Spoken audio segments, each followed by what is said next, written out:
এই যে এটা কি এটা কি এটা কি এটা কি এটা কি এটা কি ছিল?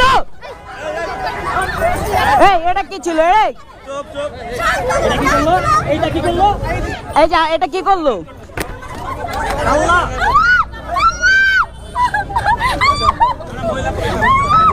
এখন এবার প্রকাশ্যেই রাস্তায় মিথিলাকে পেটালো টিম রাকিবের সদস্যরা। মিথিলাকে ইচ্ছে মতো মেরেছে রাকিবের টিমের সদস্যরা। মার খেয়ে অজ্ঞান হয়ে রাস্তায় পড়ে যান মিথিলা। ভিউয়ার্স, পুরো ভিডিওটি শুরু থেকে শেষ পর্যন্ত অবশ্যই দেখুন।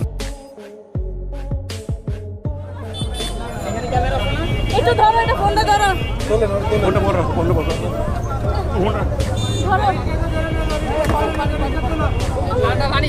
তোমার হেলমেটটা খোলো না। দাঁড়াও দাঁড়াও দাঁড়াও দাঁড়াও ভাই এটা ধরেন এটা ধরেন। হঠাৎ করে সোশ্যাল মিডিয়াতে মিথিলাকে মারার একটি ভিডিও ছড়িয়ে পড়েছে।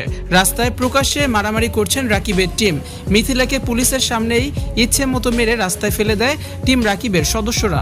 অন্তরার ভাগ্নি সহ রাকিবের টিমের অন্যান্য সদস্যরাও উপস্থিত ছিল। সোশ্যাল মিডিয়ায় এমন নেক্কারজনক ঘটনা এর আগে কখনোই ঘটেনি। বেশ কয়েকদিন ধরে রাকিব ও অন্তরা, ইয়াসিন, মিথিলার দ্বন্দ্ব চলে আসছে। কেউ কারো মুখ দেখে না পর্যন্ত। একে অপরকে নিয়ে সবসময় নেগেটিভ কথাবার্তা বলে সোশ্যাল মিডিয়া জুড়ে। এর আগে অন্তরার গোপন বিয়ের খবর লাইভে ফাঁস করে দেয় ইয়াসিন, আর ইয়াসিনের ইউটিউব চ্যানেল উড়িয়ে দেয় রাকিব। সোশ্যাল মাধ্যমে একে অপরকে সবসময় বুলি করে কথাবার্তা বলে থাকে। হঠাৎ করে পাবলিক প্লেসে ইয়াসিন মিথিলার সাথে টিম রাকিবের দেখা, আর সেখানেই বাকবিতণ্ডায় জড়িয়ে পড়ে ইয়াসিন, মিথিলা ও টিম রাকিব। হুট করে এসে মিথিলাকে ইচ্ছে মতো মারতে থাকে টিম রাকিবের সদস্যরা।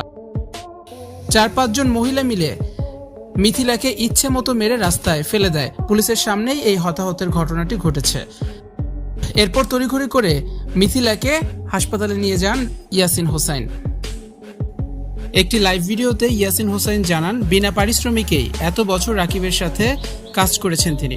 রাকিবের কাছ থেকে এত বছরের পাওনা টাকা দাবি করেছেন ইয়াসিন। ভিউয়ার্স, এই বিষয়টি নিয়ে আপনাদের কি মন্তব্য? আর এই বিষয়ে আরও ভিডিও দেখতে অবশ্যই যুক্ত থাকুন আমাদের ইউটিউব চ্যানেলের সাথে।